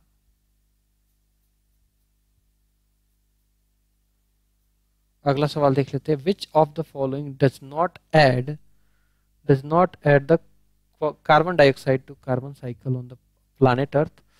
रेस्पायरेशन आंसर नहीं हुआ, क्योंकि ये जो है ऐड करता है फोटोसिंथेसिस, ये रिलीज, ये रिड्यूस करता है, तो यही तो पूछा है, डज नॉट ऐड, क्योंकि CO2 को तो ऐड ये यूज करता है ना। तो concept of weathering relates, weathering में क्या होता है, नेचुरल प्रोसेस है leading to decomposition of rocks. ठीक है, रॉक्स जो है वीदर होते हैं, जैसे ये पहाड़ी है मान लो, या लेट्स से ये पहाड़ी है, इसमें जो है कंटिन्यूअसली जो है पानी गिरता रहेगा मान लो, तो धीरे धीरे क्रैक होगा, वीदर होगा, वीदर होकर ये टूट जाएगा पूरा। इस प्रोसेस को वीदरिंग कहते हैं। Weathering is defined as the mechanical disintegration and chemical decomposition of rock through the action of various elements of weather and climate. Weathering processes are conditioned by many complex geological, climatic, topographic and vegetative factors. Next question कहता है कि the headquarter of WMO, world meteorological organisation, is located at, WMO का Geneva में है headquarter, Switzerland में, Geneva. 46 number सवाल कहता है कि the headquarter of UNEP, united nations environment programme, ये नैरोबी केनिया में लोकेटेड है। Where is the headquarter of the United nation environment programme, Nairobi Kenya. Where was the 4th session of united nation environment assembly held recently, answer होगा इसका Nairobi Kenya में, Nairobi Kenya में 2019 में हुआ था ये।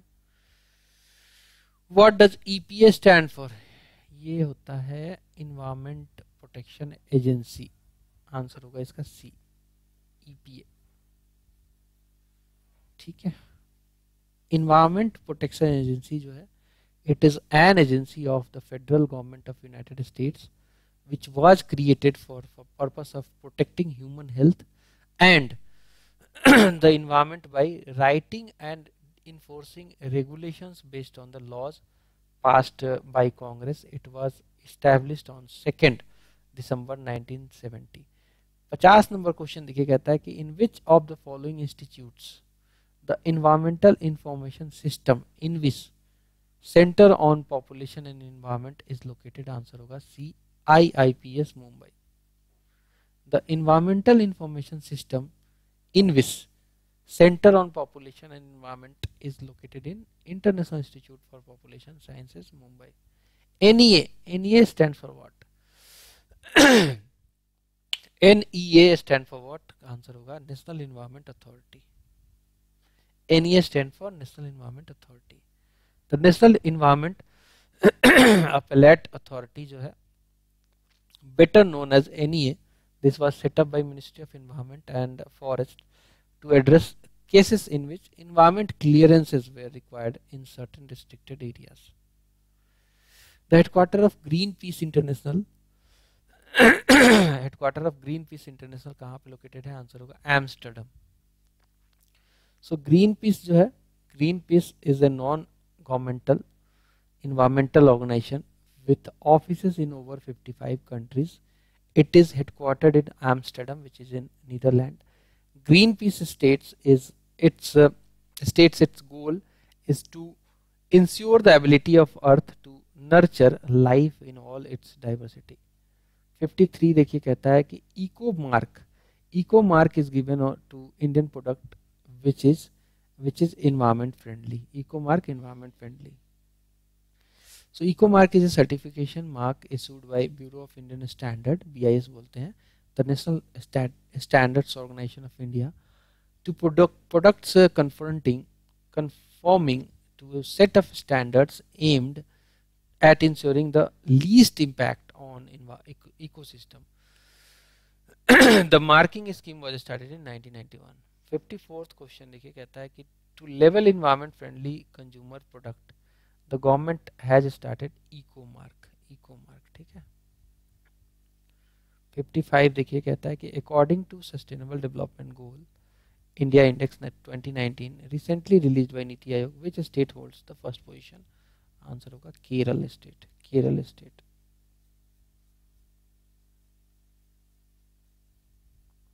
Which of the following states is not in the list of the top 5 states on the Sustainable Development Goals Index 2019-2020? Answer होगा गुजरात। इसमें देख लीजिए टॉप 5 में कौन कौन है, केरल, हिमाचल प्रदेश, आंध्र प्रदेश। ये 19 का है, अब बदल गया है काफ़ी। सस्टेनेबल एग्रीकल्चर का मतलब क्या होता है? मतलब भैया कि to utilise land so that its quality remains intact, उसमें कमी ना आए, उसके न्यूट्रिएंट्स बोरोन वोरोन सब बने रहे ताकि, और ये जो है national mission for sustainable agreement agriculture के थ्रू इंश्योर किया जा रहा है। 58 नंबर क्वेश्चन देखते हैं। Which one of the following states in India has recently introduced greenhouse farming? Answer होगा Punjab. Which one of the following states in India has recently introduced greenhouse farming? तो पंजाब इसका आंसर होगा। सर्सन reason वाला सवाल है, कहता है कि natural vegetation is the true index of climate. ठीक है। Water loving plants are found in moist climate. तो देखो दोनों बातें सही हैं, दोनों बातें सही हैं। और जो है एसर्शन का जो है करेक्ट एक्सप्लेनेशन भी है रीजन। ठीक है, क्योंकि नेचुरल वेजिटेशन जो होता है ये ट्रू इंडेक्स होता है कहीं के भी क्लाइमेट का। अगर कहीं पे क्लाइमेट अच्छा है तो नेचुरल वेजिटेशन अच्छा होगा। अर्बनाइजेशन और industrialisation they are harmful, they are harmful for what? For balance development, बिल्कुल सही। फॉर इन्वायरमेंट एंड इकोलॉजी, बिल्कुल सही। फॉर बायोडाइवर्सिटी कंजर्वेशन, तो सभी के लिए ये सही है, आंसर होगा इसका डी। अब हमने बेसिक क्वेश्चन देख लिए हैं, अब हम हाई लेवल के कुछ क्वेश्चंस देखते हैं जो कि कितने हैं देख लिए जाए। हाई लेवल के क्वेश्चन भी लगभग 20-25 हैं, देख लेते हैं फटाफट। चलिए पहला क्वेश्चन देखते हैं हाई लेवल में। The national green tribunal act जो कि 2010 में आया था, this was enacted in consonance with which of the following provisions of the Constitution of India? Number 1, right to a healthy environment constituted as a part of right to life under Article 21, ये बिल्कुल सही है। Provisions of grants for raising the level of administration in the scheduled areas for the welfare of scheduled tribes and under Article 275, ये sure नहीं हूँ मैं। Powers and functions of ग्राम सभा as mentioned under article 243, तो दोनों नहीं है, दूसरा तीसरा नहीं है, ओनली वन है, आंसर होगा ए इसका। ठीक है, आईएएस प्री में पूछा गया सवाल है। The national green tribunal came into force in October 2010, इसका सही आंसर होगा। National green tribunal was established 2010 में, ये भी इजी क्वेश्चन है। इजी है यार, कैसे डिफिकल्ट बोल रहा है। The author of green development, ये तो हमने देखा ही था, WM एडम्स इसका आंसर होगा, हमने एक्सप्लेनेशन में ही पढ़ा था। 1990 में ये पहली इसकी एडिशन की बुक आई थी। What is Rio 20+20 conference? What is Rio +20 conference often mentioned in news? तो ये है, it is United Nations conference on sustainable development. What is Rio +20 conference often mentioned in news? तो इसको हम United Nations conference on sustainable development भी बोलते हैं, क्योंकि ये 2012 में हुआ था, जब 20 साल हो गए थे 1992 वाले रियो डी जेनेरियो के अर्थ समिट के। छठा नंबर सवाल देखेंगे, कहता है कि in the year 1997 on the world environment conference were organised in, तो ये ऑर्गेनाइज किया गया था 5 साल के बाद, रिव्यू के लिए किया गया था। कहाँ पे? नैरोबी, क्योटो में किया गया था। आई थिंक ये क्योटो प्रोटोकॉल लाया गया था। यस, हाँ, तो सही आंसर होगा 1997 क्योटो में ही हुआ था। क्योटो जापान में पड़ता है। So in the year 1997 the world environment conference this was organised in Kyoto which is in Japan. Kyoto protocol जो है, it is United Nations framework convention on climate change, this was adopted in this conference which came into existence on 16 February 2005। सातवां सवाल देखिए क्या कहता है, the earth Summit +5 was held in, ये भी 1997 में ही हुआ था, क्योंकि 1992 में जो था Rio de Janeiro earth summit हुआ था। More than 100 heads of states met in Rio de Janeiro Brazil for the environment first international earth summit. This summit was combined to address urgent problems of environmental protection and social economic development. The assembled leaders signed the convention on climate change and convention of biodiversity, endorsed the Rio declaration, the forest principles, and adopted agenda 21 for achieving sustainable development in 21st century. The Commission on Sustainable Development was created to monitor and report on the implementation of Earth Summit Agreement. It was agreed that a 5-year review of Earth Summit, progress would be made in 1997 by United Nations General Assembly meeting in a special session.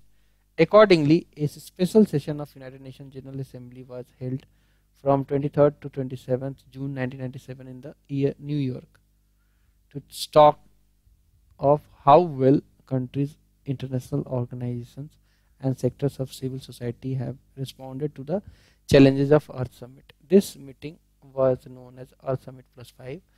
Notably, Rio Plus 10 was held in Johannesburg 2002 में और रियो plus 20 वो रियो de Janeiro में ही किया गया था।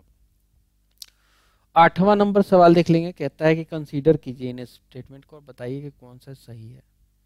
पहला statement कहता है कि द सस्टेनेबल डेवलपमेंट गोल और goals were first proposed in 1972 by global think tank called club of Rome. तो गलत है ये। The sustainable development goals have to be achieved by 2030, ये सही है। तो ओनली दूसरा सही है इसमें, पहला सही नहीं है, क्योंकि क्लब ऑफ रोम ने ये जो है 2012 में दिया था। सस्टेनेबल डेवलपमेंट गोल जो है these were proposed in 2012 at Rio plus 20। तो पहला गलत है, दूसरा सही है। Who has propounded the concept of limits to growth, तो ये किया था क्लब ऑफ रोम ने 1972 में। ठीक है, 1972 में, 1968 में सॉरी ये किया था। सो इन अप्रैल 1968 30 people including scientists, educators, economists, humanists, industrialists and government officials met at Academia dei Lincei in Rome. The Club of Rome was born from this meeting as an informal organization. The concept of limits to growth was propounded by Club of Rome. Next देखते हैं, assertion और reason वाला सवाल है। Given below are two statements, one labeled as assertion, second reason. Assertion देखिए क्या कहता है, there is a positive relation between Human Development Index and Sustainable Development Goal of Indian State, बिल्कुल सही है ये, 100% सही है। Reason, the underlying dimension of SDG targets are closely related to education and health aspect, बिल्कुल सही है, दोनों सही है। और R जो है करेक्ट एक्सप्लेनेशन भी है assertion का, तो ये इसका आंसर हो जाएगा। ठीक है, इसीलिए तो दोनों रिलेटेड है। ह्यूमन डेवलपमेंट इंडेक्स में क्या चाहिए होता है, एजुकेशन, हेल्थ और लिविंग स्टैंडर्ड की बात की जाती है। लॉन्जेविटी में हेल्थ आ जाता है, हेल्थ में लॉन्जेविटी आ जाता है। ठीक है, आगे बढ़ेंगे, अगला सवाल देखते हैं। With reference to global alliance for climate smart agriculture, which of the following statement is are correct. पहला देखिए, Global Alliance for Climate Smart Agriculture is an outcome of Climate Summit held in Paris 2015. गलत है ये। Membership of Global Alliance for Climate Smart Agriculture does not create any binding obligation. ये सही है, ये सही है। India was instrumental in creation of GSCSA, गलत। तो only B सही है, only दो सही है। Statement 1 is incorrect because the concept of climate smart agriculture was originally developed by Food and Agriculture Organization 2010 में through the paper Climate Smart Agriculture Policies, Practices and Financing of Food Security, Adaptation and Mitigation. In 2014, an alliance was set up with this issue as its focal point. Statement 2 correct है, Statement 3 incorrect है। India is just a signatory. 12 नंबर देखते हैं। The partnership for action on green economy, PAGE बोलते हैं इसको, the partnership for action on green economy, a UN mechanism to assist countries transition towards a greener and more inclusive economies emerged at, answer होगा emerged at United Nations conference on sustainable development 2012 Rio de Janeiro में। ठीक है, आगे बढ़ेंगे। 13 number question देख लेते हैं। With reference to agenda 21, with reference to agenda 21 sometimes seen in news, consider the following statement. पहला स्टेटमेंट कहता है कि it is a global action plan for sustainable development. It originated in World Summit on Sustainable Development held in Johannesburg 2002. तो इसका 1 सही है, 2 सही नहीं है। ठीक है, एजेंडा 21 जो है, it is a non binding voluntarily implemented action plan of United Nations on sustainable development. It is a product of Earth Summit definitely, जो कि हुआ था रियो डी जेनेरियो में, not in Johannesburg. many transplanted seedling do not grow because of what, क्योंकि उनके hair जो है, root hair, वो लॉस कर जाते हैं, because most of the root hairs are lost during the transplantation. ये हमने पढ़ा भी था। अगला देखिए, कहता है कि इन्वायरमेंटल डिग्रेडेशन मीन्स व्हाट। इसका मतलब होता है overall degradation of environmental attributes like air, water वगैरह। Adverse changes brought in by human activity, बिल्कुल सही है।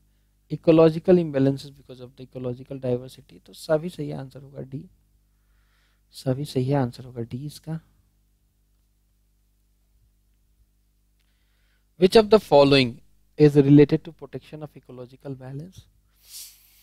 तो फॉरेस्ट पॉलिसी बिल्कुल सही, इन्वायरमेंट प्रोटेक्शन एक्ट बिल्कुल सही, 1986 में आया था। इंडस्ट्रियल पॉलिसी भी बहुत जरूरी है ताकि पॉल्यूशन, एयर पॉल्यूशन को, नॉइज पॉल्यूशन को कम किया जा सके।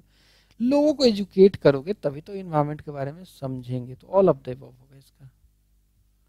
Concerning global environment facility, which of the following statement is are correct? It serves as a financial mechanism for Convention on Biological Diversity and United Nations Framework Convention on Climate Change, बिल्कुल सही है। ठीक है, पहला ही सही है। It undertakes scientific research, नहीं, scientific research ये नहीं करता है। It is agency under OECD, गलत, OECD की एजेंसी नहीं है ये यूनाइटेड OECD की नहीं है। 18 नंबर क्वेश्चन देखेंगे, कहता है कि Plachimada which has been in news for immense damage to its environment lies in Kerala. Kerala में है ये। प्लाचीमाड़ा एक स्मॉल विलेज है पलक्कड़ डिस्ट्रिक्ट के केरल में। It is situated in Chittur blocks Perumatty panchayat of district. In 2000 this panchayat give licence to Hindustan Coca Cola beverage private limited को दिया इन्होंने लाइसेंस, ताकि वो मैन्युफैक्चर कर सके कोका कोला, कोक को, and other products like Fanta, Limca, Thums Up, Sprite, Kinley etcetera. But very soon, due to contamination of groundwater in this locality by chemical waste discharged by companies, these companies, local people started a small scale protest against the company. Later this protest was supported by panchayat authorities in the long run, with national as well as international support to this protest against multinational companies. This movement became an icon of other such movement worldwide. Environment Protection Act जो है, it is also known as umbrella legislation, 1986 वाला. The Genetic Engineering Appraisal Committee is constituted under the Environment Protection Act. याद करो, इसमें पढ़ा था जब हम इसको पढ़ रहे थे। ठीक है, आगे बढ़ेंगे।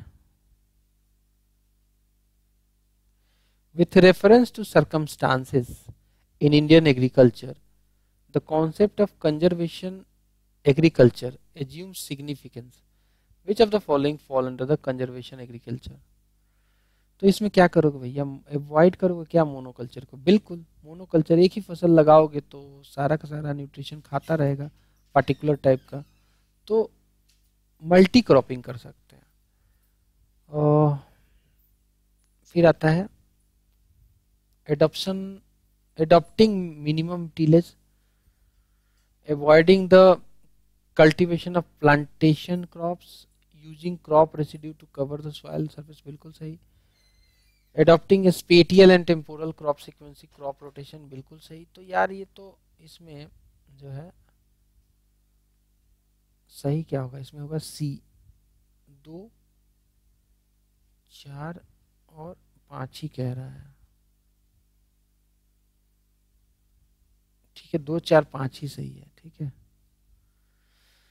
As a result of their annual survey, National Geographic Society and an international polling firm GlobeScan gave India top rank in Green Dex 2019 score. What is the score? तो इसका सही आंसर होगा दोस्तों B, that is it is measure of environmental sustainable consumer behaviour in different countries. ठीक है, different countries. तो यहाँ पे और ये पेज है बस। 23 नंबर सवाल देख लेंगे। विच one of the following is best strategy for environment friendly sustainable development in Indian agriculture? तो सही आंसर क्या होगा? पहला देख लेते हैं, expansion of cultivable land, increase use of super phosphate, urea, effective biocides. Environment friendly के लिए होगा क्या? नहीं। सही आंसर क्या होगा भैया? मिक्स्ड क्रॉपिंग कर लो, मोनोकल्चर मत करो, मिक्स्ड क्रॉपिंग कर लो, ऑर्गेनिक मैन्योर यूज कर लो ताकि मतलब मिट्टी की उर्वरता बनी रहे, नाइट्रोजन फिक्सिंग प्लांट्स लगाओ, पेस्ट रेजिस्टेंट क्रॉप लगाओ। आंसर सी हो जाएगा। Consider the following statements and select the correct answer from the quotes given below. Assertion कहता है कि India is a case of over urbanised country, गलत। Under urbanised है भारत, तो ये तो गलत हो गया। Most of the large cities in India do not have adequate infrastructure. अच्छा देखो, अर्बनाइजेशन जहां भी है वो हो सकता है कि अच्छे से नहीं हो, अच्छा अर्बनाइजेशन नहीं है, लेकिन जो भी सिटीज अर्बनाइज है वहाँ पे एडिक्वेट इंफ्रास्ट्रक्चर नहीं है। दूसरा रीजन तो सही है, बिल्कुल सही है, लेकिन एसर्शन क्या सही है? नहीं, एसर्शन सही नहीं है क्योंकि डी आंसर दे रहा है, मतलब कि एसर्शन फॉल्स है, रीजन ट्रू है। ठीक है, अगला क्वेश्चन देख लेते हैं। The investigator of natural farming was, the investigator of natural farming was Masanobu Fukuoka, Japan का ये फार्मर था, फिलोसोफर भी था। Which country introduce the green army? तो ऑस्ट्रेलिया, सिंपल है, 15,000 बंदों का जिनकी एज 17 से 24 साल रहेगी। During the mid 80s decade of the 20th century, the negative aspect of development were discussed at large. Which one among the following was not such important? Degradation of natural resources, ये तो था ही बहुत important, तो answer नहीं होगा। Environment pollution तो हो ही रहा था। Politics and development, ये कोई important factor था ही नहीं, डिस्कशन में भी नहीं था ये तो आंसर सी हो जाएगा। So that's all। यहाँ पे पहला चैप्टर हमने सक्सेसफुली 1 घंटे 32-33 मिनट में कंप्लीट किया है। मिलेंगे अगले वीडियो में, बाय बाय।